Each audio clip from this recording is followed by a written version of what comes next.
Bless me, listeners, for I have sinned. It's been 3 weeks since my last episode.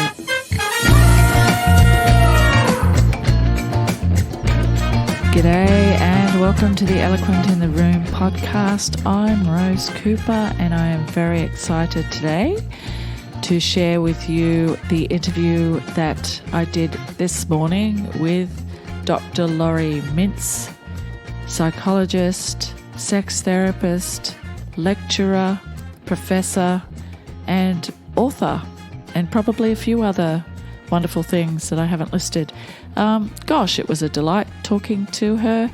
As I mentioned in previous episodes, we had to do a bit of calendar juggling to finally get an appointment to talk. She is so busy, and besides being really, really busy in her therapy practice and as a lecturer and as a very busy woman on social media, she's also got some personal illness problems with a member of her family. So I just feel really blessed that she was able to find time for me at all. But I was mindful of that. I kept it quite short. So it's an unusually short podcast episode this time. It's dense. It's chockers, as we say in Australia. It's chockers with juicy tidbits of information. It brought up some interesting things for me. It was cool talking to a sex therapist, so I may have unloaded a bit on her. But mind you, she did ask questions, so that was good. She's so lovely. I would see her if she was in Australia and I wanted to go and see a therapist. I'd go and see her. She's just really, really lovely. So we had a great chat about how to save the world, one orgasm at a time. We both reached very similar conclusions about how to do that. But in the meantime, there are also very practical things that you could do, like buy one of her books. I'm leaving all sorts of links in the show notes this week in regards to things that we talk about in this podcast episode. So without further ado, I'm just going to jump straight into it, and then we will do a bit of a debrief at the end. And there's some cool news I want to share with you as well, so stick around. I noticed that before I went to bed last night, you were about to do an Instagram live about 2 hours later, and I thought, that's a short gap between talking to me and then, it's like in your busy day. This is let's see. I did an Instagram live today. This is my second podcast. I did a chat on the app Peanut with new moms about sexual desire. I had 2 clients. I had a work meeting for the university. Now I'm like, I've got to find a way to scale back. But I'm also very excited to talk to you, and I'm not going to shortchange you on the time. We've rescheduled, and that was on me. So you initially put the book out a couple of years ago? 2017 in hardcover, 2018 in paperback. Okay. And how is the initial response compared to the way it's going now that you're like a full force on Instagram? I presume that wasn't the case 4 years ago when it first came out? No, I didn't have an Instagram account when it came out. And it's going really well. I mean, I'm knock on wood, if I could find some. I'm so delighted with the response. Yeah. It seems that the conversation is open. And I don't know about your experience, but I find that there's a lot of people that suddenly are jumping on the bandwagon who aren't necessarily qualified to do so. But everybody feels really, really, really passionate about it, which is understandable, particularly people who feel evangelical about their own experience. They've just discovered things about their body and they want to talk about it. But I thought the cool thing about talking to you is because we are both women of a certain age, my memory of growing up and learning about my body was very much a case of intense curiosity because we weren't taught much. Magazines were talking about it back in the 70s and early 80s. And because my experience of only in those days, only having an orgasm via clitoral stimulation, I stubbornly thought that was the only way anybody could. I just presumed that I was normal. And I'm wondering does that reflect your experience growing up as well? And you're wondering where the education got lost in translation in regards to the importance. Well, honestly, it's such a great question and so interesting, because the reason I wrote Becoming Cliterate was because of my students' experiences. When I started teaching them about women's anatomy and clitoral stimulation, they were like so relieved. And I had so many students say, "Oh my gosh, until this lecture, I thought I was broken." And it made me realize that an entire generation of knowledge about the clitoris had been lost to this generation of women. And so I started teaching to it, and I would get notes like how much better my students felt thanks to your class. I'm orgasmic, etc. So I was like, I have to get this out here. And then what happened was, when I was trying to sell the book to a publisher, I had two diverse reactions by age group.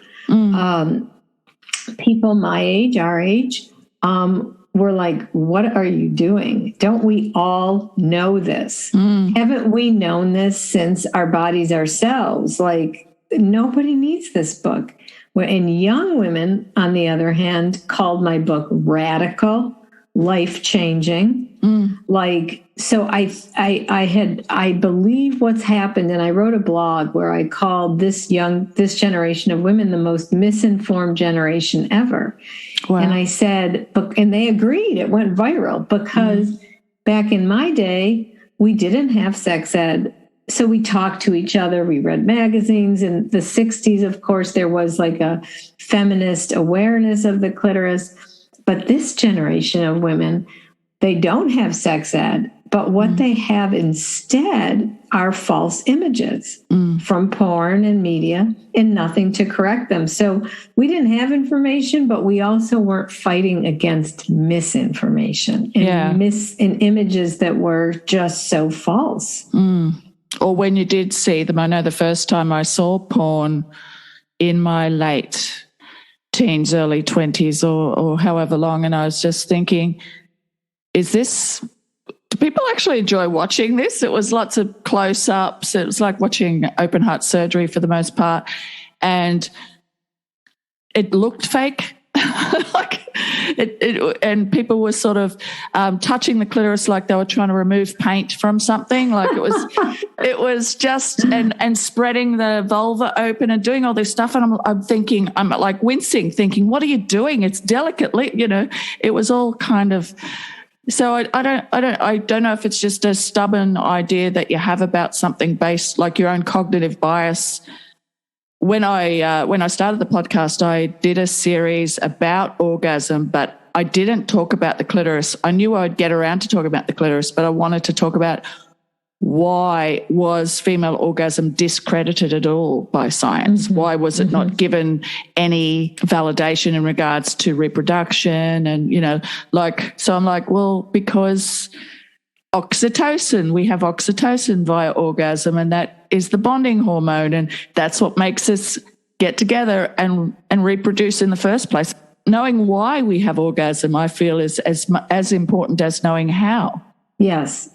And of course, scientists are still debating, right, over the function. Why do women have orgasms? We know men, and we could get into that. I have a section in the book.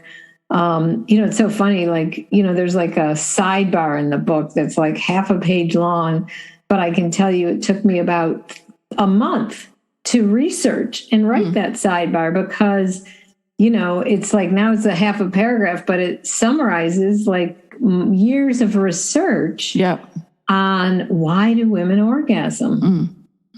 Yeah. What can we do?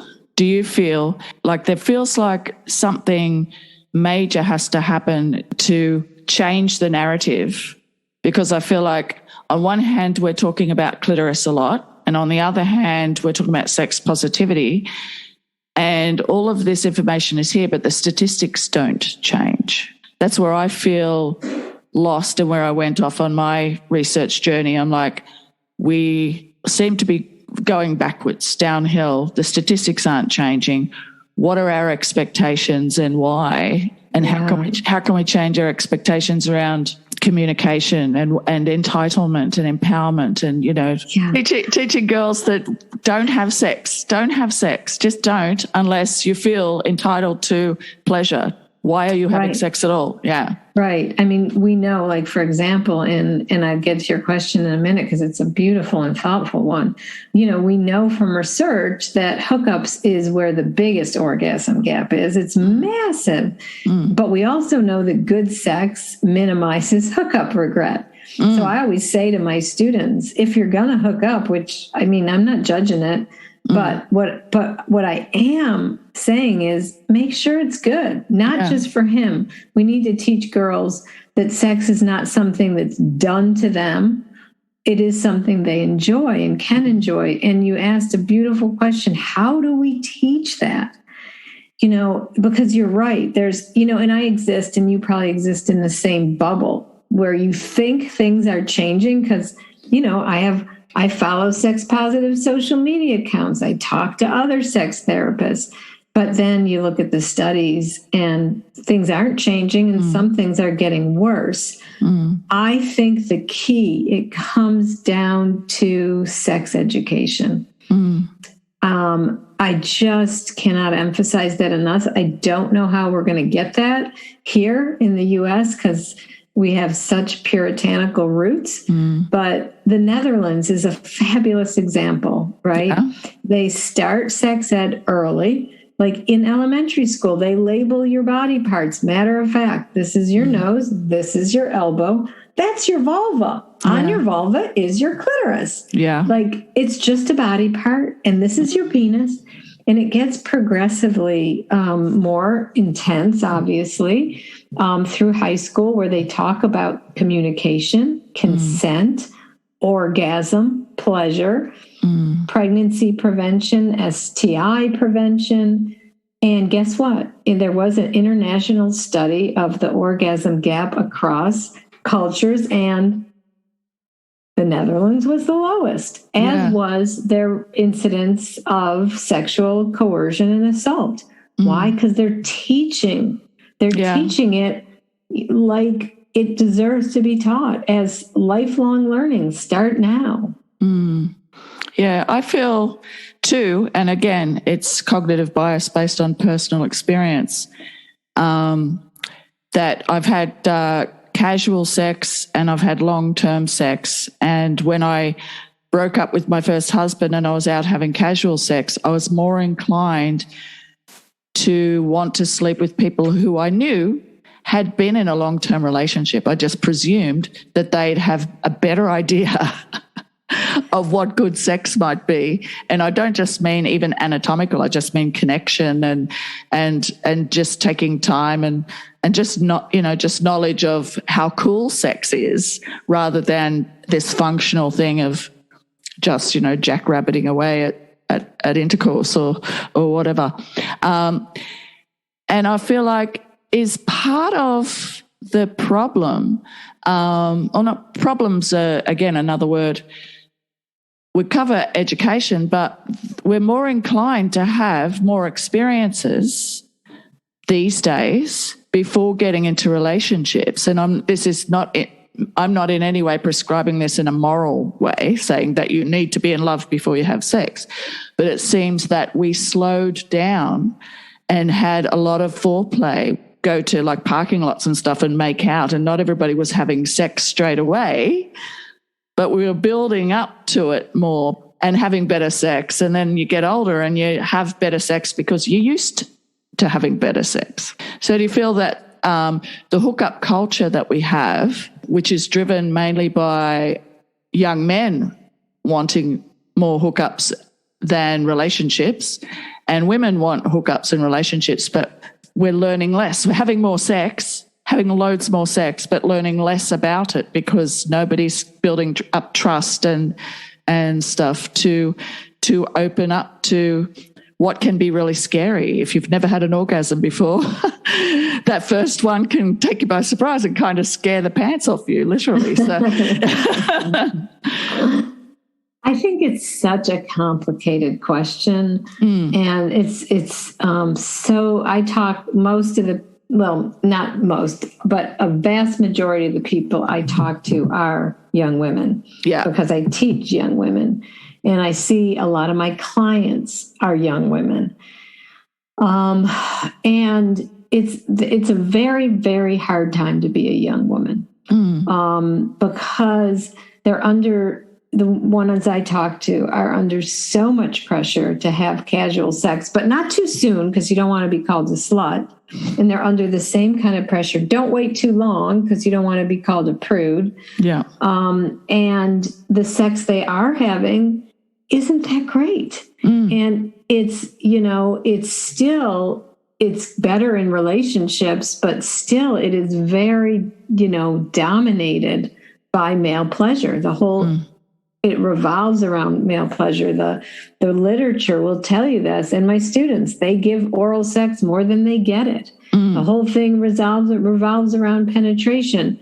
So, is it that we need relationships to find that sexual voice? Or is it that the culture is so broken when it comes to women's sexuality that we can't find that voice except in relationships?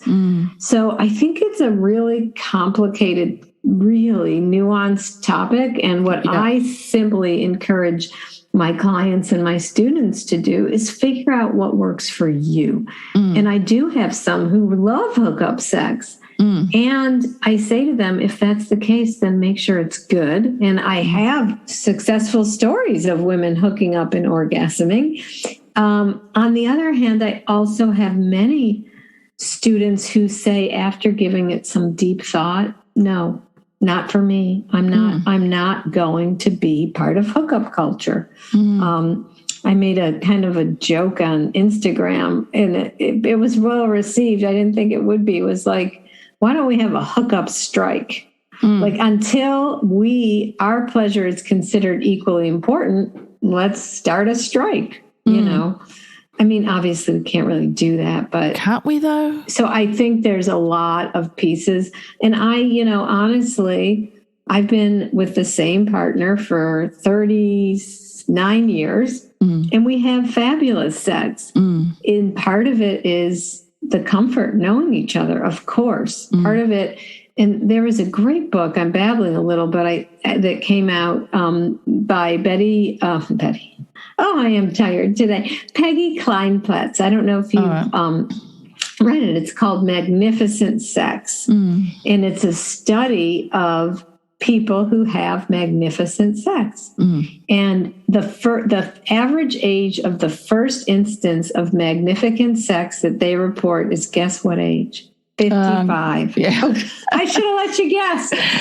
No, that's the thing. It's because I had lots of casual sex before I got married the first time, and that was because I wanted people to like me. I've looked back and I examined, why was I having sex? So I wanted to be liked. I was lonely and awkward, and I was picked on in school and all that. So and I was curious about sex. So those two things. Then we broke up in my mid-30s, and I was used to having sex, and my body was used to having lots of orgasms during the week. So when we broke up, I had a twofold reason. My libido was high, so I wanted to have sex. And the other one was I was in my mid-30s and thought I was past it. And I had 2 children. Who's going to want to have sex with me? Little did I know, everybody sort of thing is like, the way society messes with our egos in regards to what childbirth does to our bodies and all this sort of stuff. It's just it's so misogynistic and awful. So I had sex because I wanted to share my orgasm with other people. I prefer that to being alone at the time. And I also, I guess, wanted that performative aspect. I've been married for a long time. Look at what I can do, or something. I don't know. But then I was in another long-term relationship, but breaking up in my early 50s. Then I was like really, really screening people in regards to the sex, because I thought it doesn't matter what you do, what that person does. I know I'm going to have an orgasm regardless of what you do. Are we going to have chemistry? Will I like you? Will I be motivated to have connection with you? Because for me, that's great sex. The orgasm's going to be more explosive, more likely to have a full body because I'll be able to express myself to the maximum. But I never gauged good sex or bad sex on whether or not I had an orgasm, because I always did have an orgasm. Because I made it my point. I made it my point to have one. Okay. Yeah. So I think this is like a great role model for young women.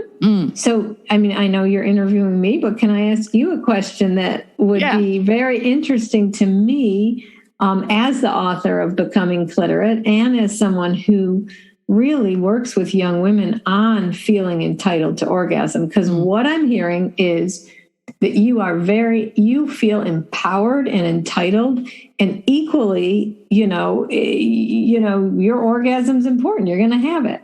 So my question for you, and this is a little personal, so feel free to say, I don't want to talk about it here, but it's your podcast. Ask away. Ask away. But do you orgasm from penetration, clitoral stimulation, or a combination? Most reliably, it's usually either clitoral stimulation and or a combination. However, once I've had one orgasm, the next 4 or 5 can happen anyway, in any way, shape or form, because I've found that the first one is like the first domino. I've always been motivated to train my body, and I feel that that's a good thing in an autonomous way, but in absolute honesty, in my first marriage, I was pressured to have sex on his clock with his libido. Mm-hmm. And my defense of that was, if we're going to have sex, I want to make sure I enjoy it as well. But rather than become more connected to him as a result, I went inward and I would fantasize during sex.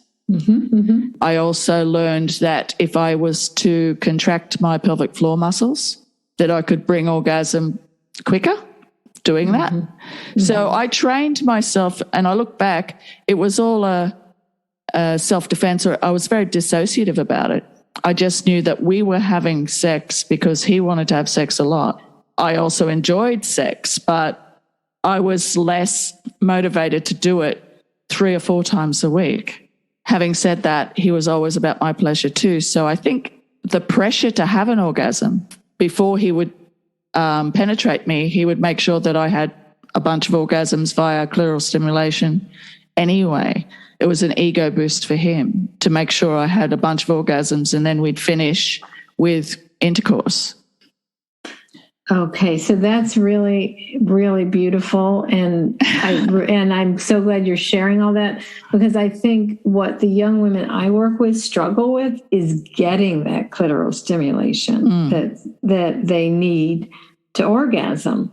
And, they'll get like 2 seconds and that's it. And then intercourse. Yeah. And, a lot of them are having sexual pain because of that, because they're not aroused enough for penetration.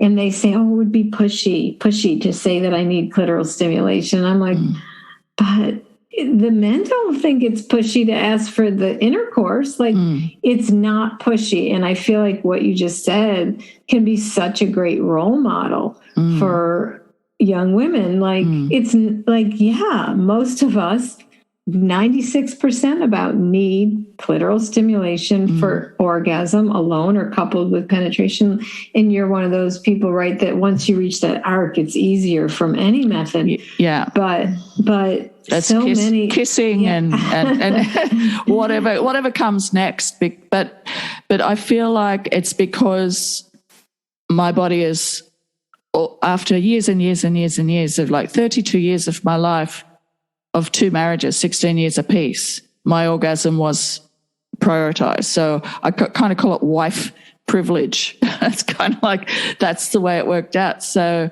I found that sometimes my experiences weren't reflected in literature, and I had to really, really look, because I found that because my body was able to be orgasmic, that I was more dependent on kissing, and I was more dependent on breast stimulation, and I was more dependent on all of these things to heighten my arousal before my clitoris was touched, because the clitoris was such a automatic orgasm. Yeah. But that didn't necessarily mean it was going to be a good one. Right. And this is so important. I'd be slowing it down. See, we're teaching girls, unfortunately, the pressure is have an orgasm in a certain period of time, and we've dictated that they take 20 minutes and or something. I know Betty Dodson sort of said, well, grab a vibrator, put it down there, and in about 20 minutes you'll have an orgasm. And I'm like, but without oxytocin, before you even touch a clitoris, it's going to be an annoying feeling. Like, to me, it's all about being in the mood before you even go near touching. Yeah, and the average amount of pre-genital contact, like the average amount that young people are having today, a research study showed less than 5 minutes. Yeah. They're spending less than 5 minutes on what I call the warm-up event. And, clitorises don't like to be touched dry. You need to be aroused. And sure, every once in a while you're really hot to trot with your vibrator or your partner, and zoom, and off you go. Yeah. But in most of us need much more warm-up before our clitorises are touched. And what's happening now is a little kissing, 2 minutes of clitoris touching, in goes the penis. No wonder these young women are having horrific sex.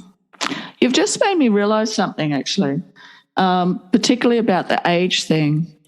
And I think it's older women are really lucky, because once you get past caring about whether or not you're universally sexually attractive to people, and that people are going to be wanting to have sex with you because of the way you look, you know that the reason why they want to have sex with you is because of the way it feels. Yeah. Because it's good sex, rather. So you don't even think about that. You're thinking about the sex and not about how your body looks. Right. And I think that's a huge piece of why sex gets better for many women as we age. Now, many women no statements can be universal. I talk to many women who dislike their bodies and are having bad sex at all ages. But by and large, we know sex gets better for women as we get older. Why? We get more comfortable in our own skin. We get more comfortable knowing what we need. And we get more comfortable saying what we need. or just saying, slow down. What are you doing? I would be like, I'd have sex with guys in their 20s and 30s when I was in my 50s. And they'd be, like you say, kiss, reach down, do something. And you're thinking, what are you doing? What's your hurry? Slow down. And I would just be, or leave. Those are your options. There's that old song. I'm a terrible singer, but slow down, you're moving too fast. We got to make the orgasm last just. Hey, I think we should cover that. I think we should make a song. Forget the podcast and the book writing. Let's make a song. Yeah, absolutely. I think that could be the pop culture. We were talking before about people's short attention span. Yeah. It's like a nursery rhyme for adults. Yeah, exactly. Now, what's the most common question that you get asked? Before I wrote the book, the most common question in your practice, in my practice, yes. I would have to say it's again split between generational lines. For my younger clients, it's have I had an orgasm? How do I have an orgasm? How do I know if I have an orgasm? For my older clients, and especially my clients who are young moms or stressed out, it's where did my desire go? How do I get it back? I've lost my desire. I don't feel horny anymore. Yeah. So what's your advice for that person usually? Oh, well, my advice, and that's actually the topic of my first book, which was called A Tired Woman's Guide to Passionate Sex, which, is that what we don't know is what the lay public people don't know, us sex therapists and researchers know, that there's something called the limerence phase when you're falling in love with someone or really attracted to them and it's all you can think about. And oh my gosh, it's such a lovely stage and you're so horny and everything is so great. And it's so exquisite. We expect that to last, but it's not supposed to last. It's a biochemical stage. I'm sorry to say it so harshly, but most women, not all, but the vast majority of women, it sounds like you were not one of those, but the overwhelming majority of women do stop feeling spontaneously horny and then they stop having sex. And what I tell them is if you have arousal, if the sex is good when it gets going, which many women tell me it's good when it gets going, then I don't have any interest anymore. I tell them reverse the equation. That is, have sex to get horny rather than waiting to be horny to have sex. Decide your ideal frequency with your partner. Set time aside, that way you're getting your brain ready. Maybe you're fantasizing all day. Maybe you watch some erotica, whatever it takes. But then the touch will lead you to the desire. And it's actually a legitimate form of desire. It's called receptive desire instead of spontaneous desire. I'm receptive to the idea of sex because I know it'll be fun when it gets going. I know I'll sleep better. I know I'll feel closer to my partner. So I tell them, reverse the equation and I don't call it a planned sexual encounter because people go, ooh, but I'd call it a tryst. What's a tryst? A planned meeting between lovers.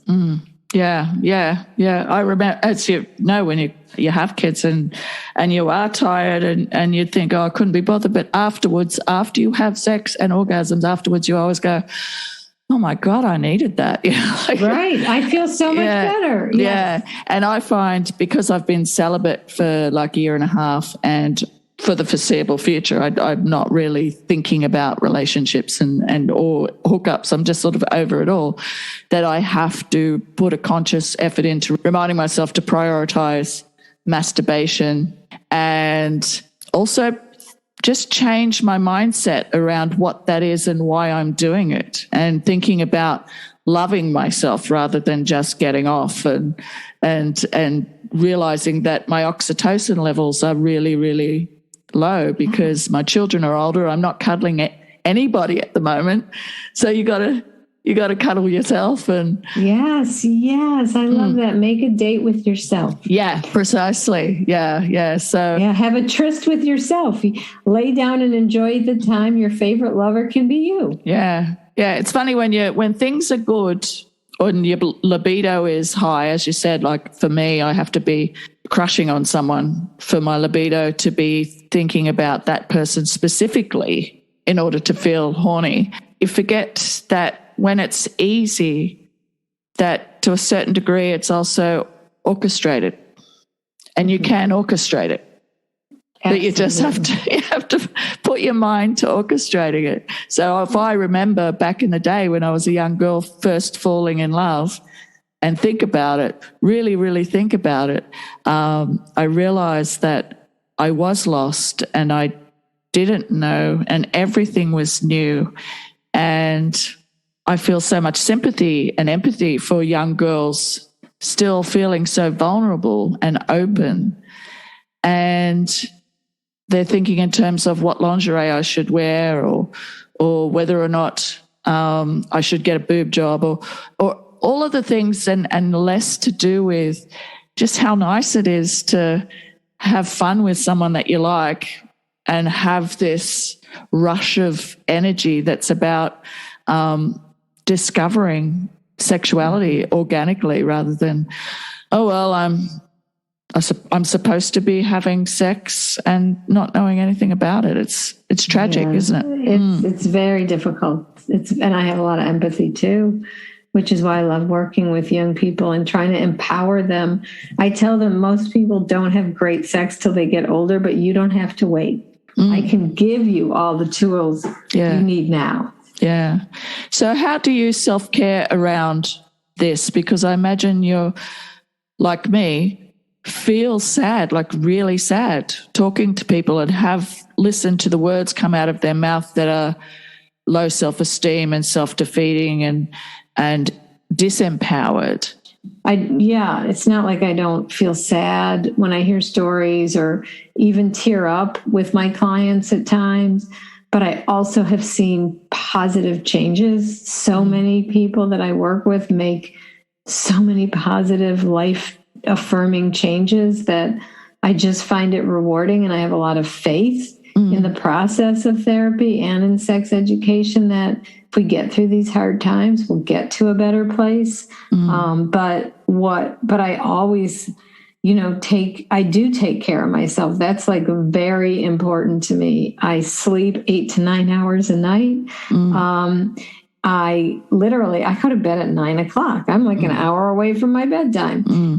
I exercise every day. I mean, I make time for walking, swimming, yoga. I try to eat healthy, put things in my body that are good for me. I mean, I'm not like a saint about it. Like there's days I'm really don't get enough sleep and there's days I'm too busy to do my exercise. But by and large, I take really good care of myself. And I feel like that mitigates the stress of some of the hard work I do that's emotionally draining. Yeah. Oh, good on you. What's next for you? Like with all, like it's been a few years since that book. What do you feel like the next thing that you have to say? I don't know yet. I had some thoughts before the pandemic, and like many people, the pandemic threw a lot of what I was thinking into a tailspin. So I don't know. I'm open to, I haven't been in the classroom for a couple of years because I was on a sabbatical and I had a family health issue. So I'm going to let my students' voices inspire me this year in the classroom. Becoming Cliterate came from my students' pain.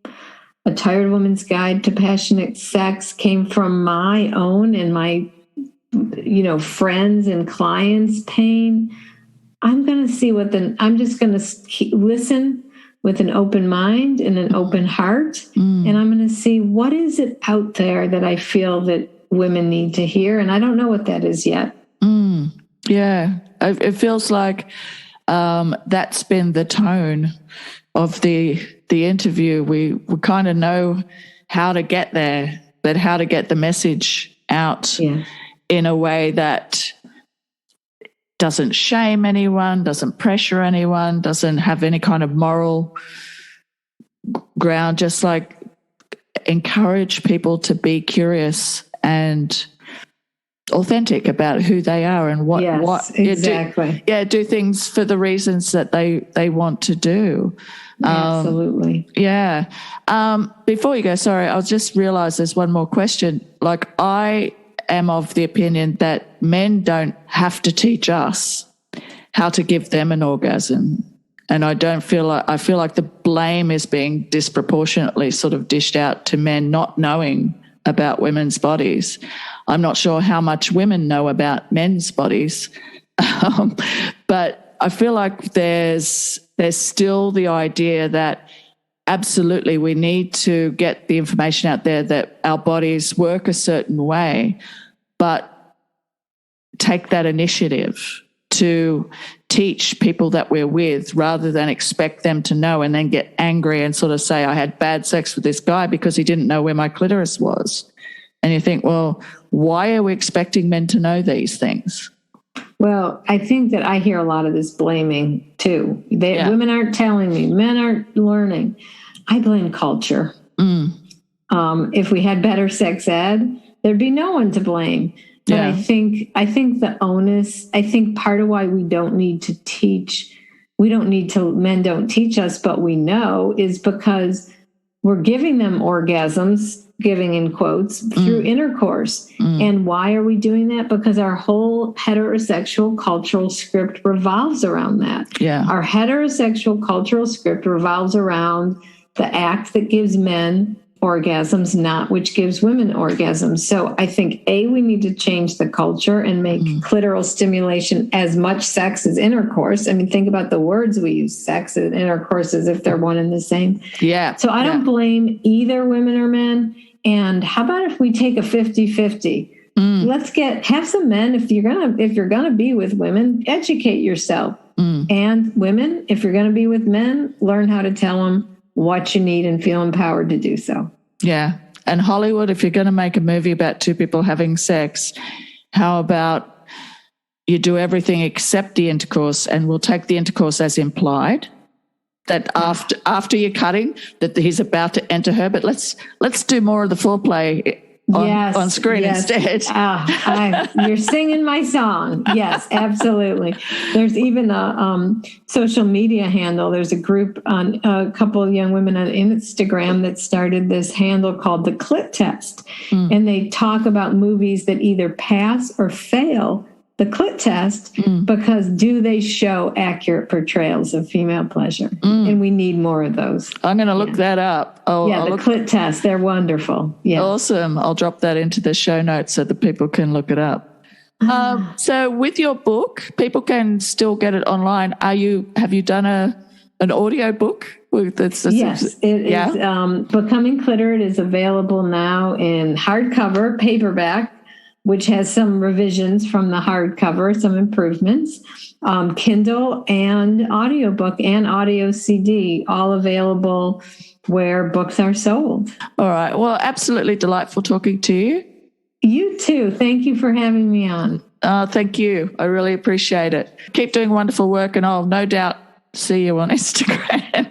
All right. I will see you there. Thank you. No worries. Thanks, Laurie. Thanks. Bye.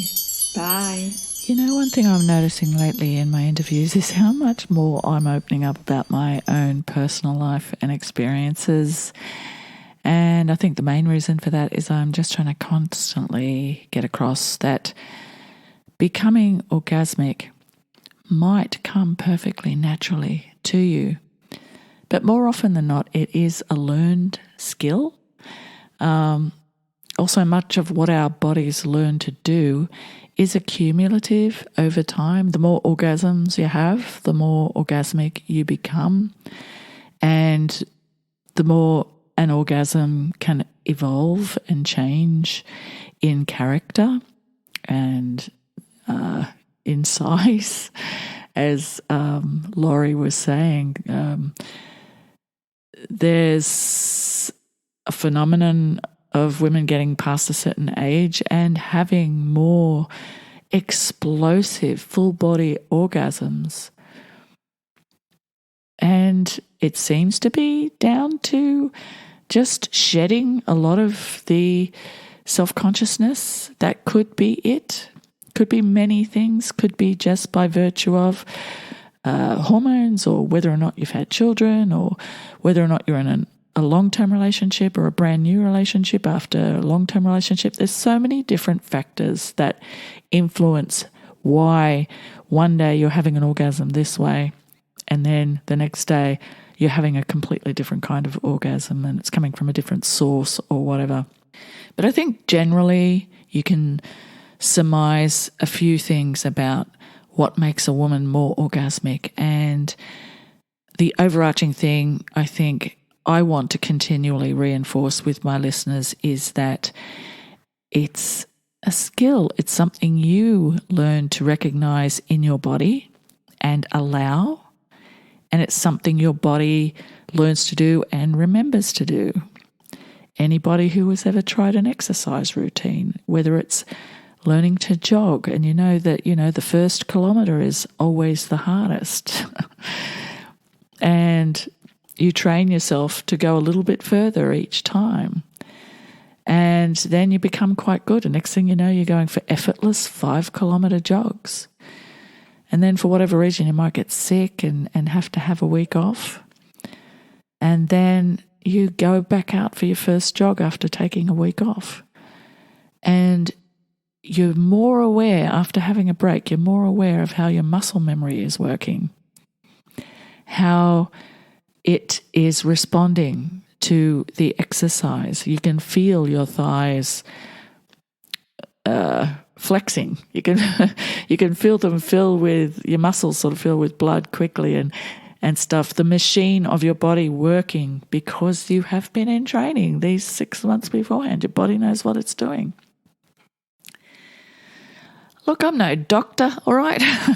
But that's kind of the way orgasms work. As I was saying, I've learned how it happens, and later in life I learned what it is and why it is.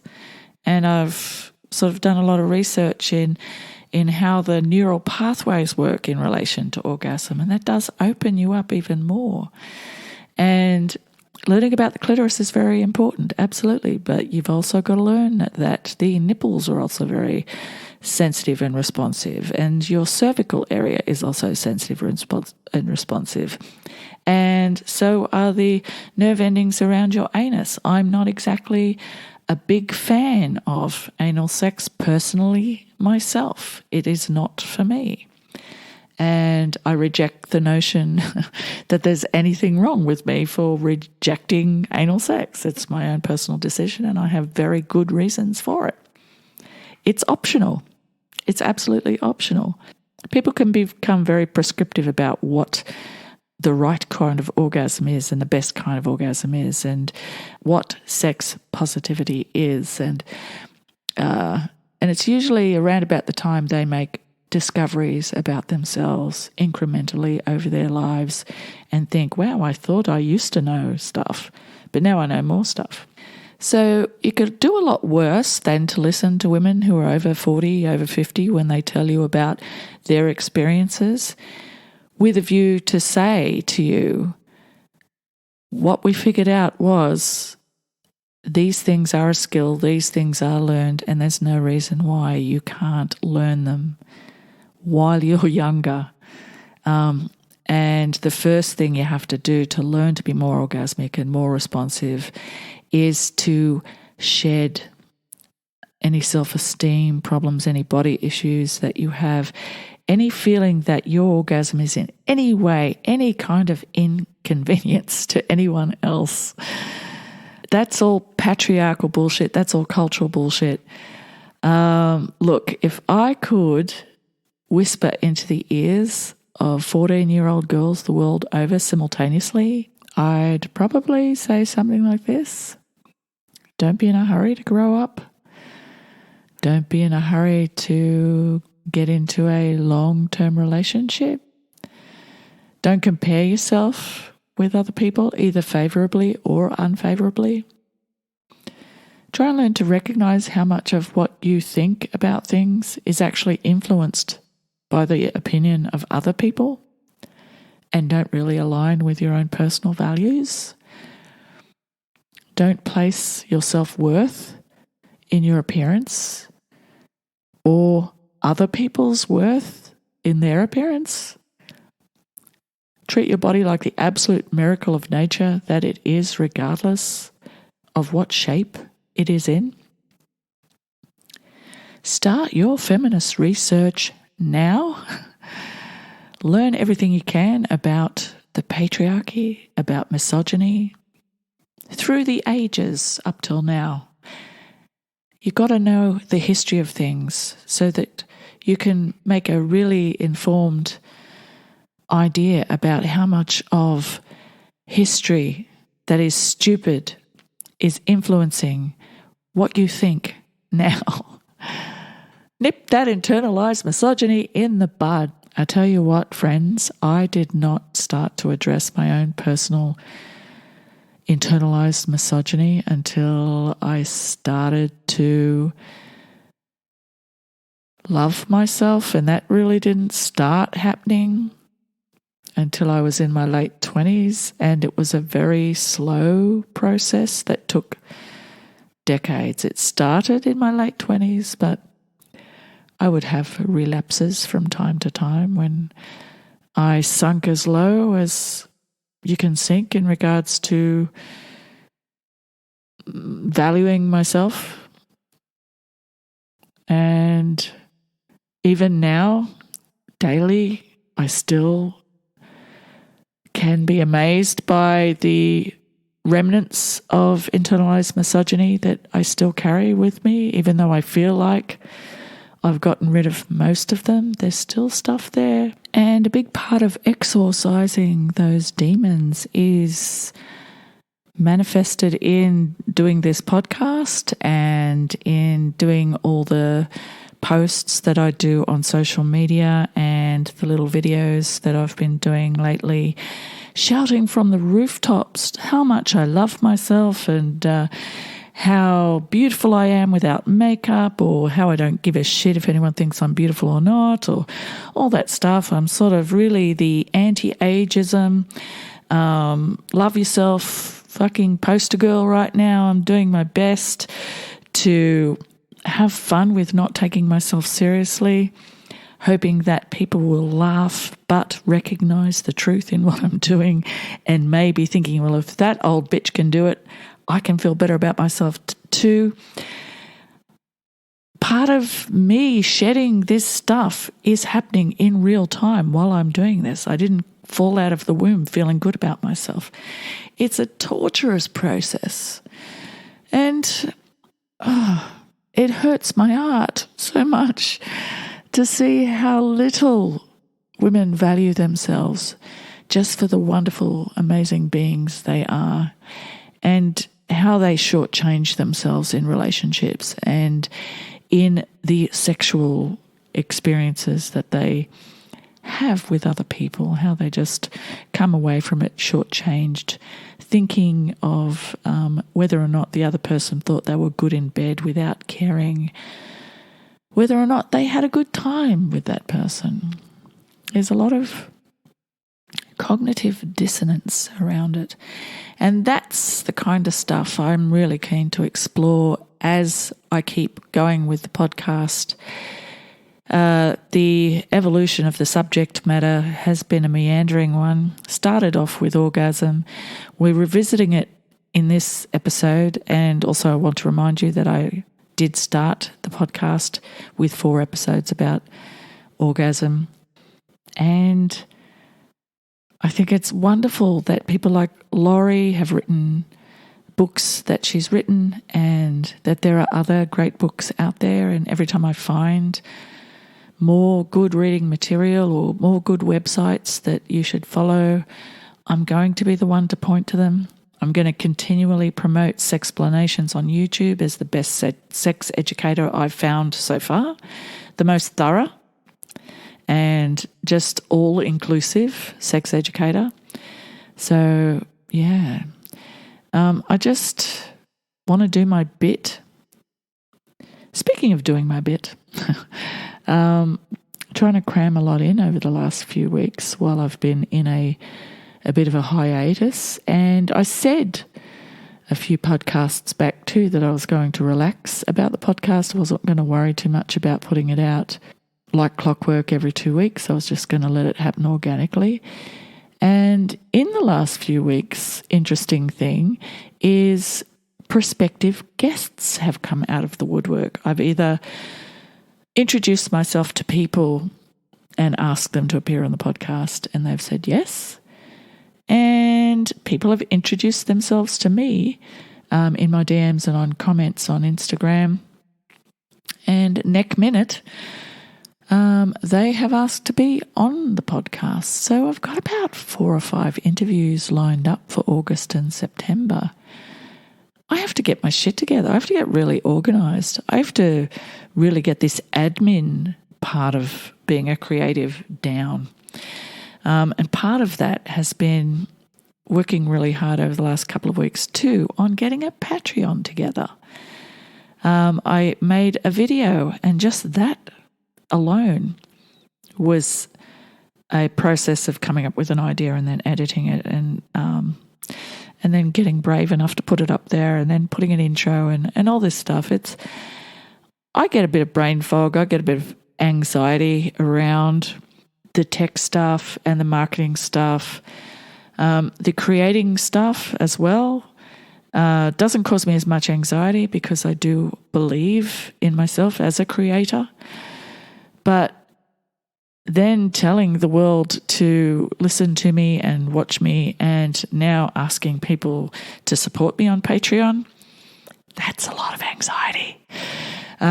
But it's there. I'm on patreon.com/The Eloquent in the Room, one word. I have one supporter so far. Thank you very much, wonderful person, for jumping onto my Patreon. Everybody gets behind-the-scenes stuff. I haven't started doing a lot of behind-the-scenes stuff yet. I'm going to get some transcripts, particularly of that first series, the Orgasmic series. I'm going to work on a transcript for that to be available for free download for people who'd rather read it than listen to it, or just to have it as reading material to pass on to people if they want to. And everyone gets music. Everybody, my debut single. And everyone will get the EP when it comes out. So I'll give you download links to download your own MP3s of my music. People who don't really know what Patreon is or the whole crowdfunding thing is, I actually explain it on my video. But I am a patron of a couple of people on Patreon, one of whom was the first person I became a patron of, which was Amanda Palmer when she first jumped onto Patreon. Because I'm all about who she is. I really strongly identify with the stuff that she makes. I'm inspired by and emboldened by what she does.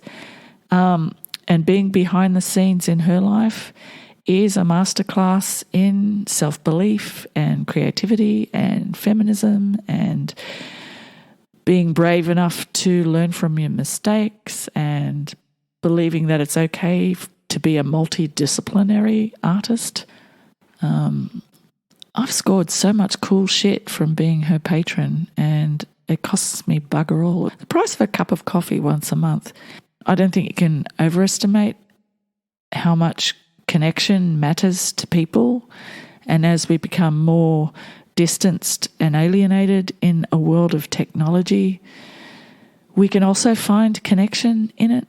So we can't lose sight of that. So I would like my Patreon to be a community where people find connection.